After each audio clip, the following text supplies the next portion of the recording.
قافلہ امام علی مقام کے باقی افراد کی کوفہ روانگی۔ امام علی مقام کا سر مبارک خولی بن یزید کے ہاتھ ابن زیاد کے پاس بھیج دیا گیا اور باقی شہیدوں کے سر قیس بن اشعث اور شمر وغیرہ کے ساتھ روانہ کیے گئے۔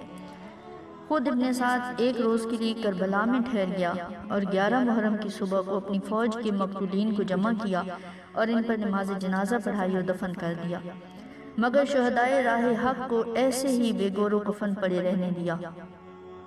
پھر پردہ نشی بیویاں اور امام زین العابدین جنہوں نے اسی میدان میں رات گزاری کو قیدی بنا کر کوفہ روانہ کیا۔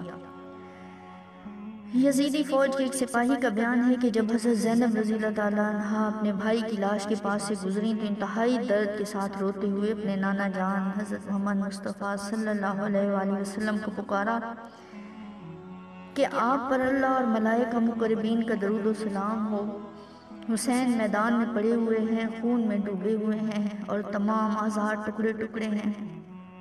آپ کی بیٹیاں قید میں جا رہی ہیں، آپ کی اولاد قتل کی گئی، ہوا ان کی لاشوں پر خاک اڑا رہی ہے۔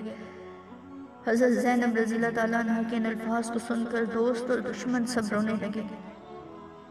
پھر جب کربلا سے یزیدی لشکر چلا گیا، قبیلہ بن اسد نے جو کہ قریب ہی گاؤں غازریہ میں رہتا تھا، انہوں نے آ کر حضرت امام حسین رضی اللہ تعالیٰ عنہ اور ان کے ساتھیوں کی لاشوں کو دفن کیا۔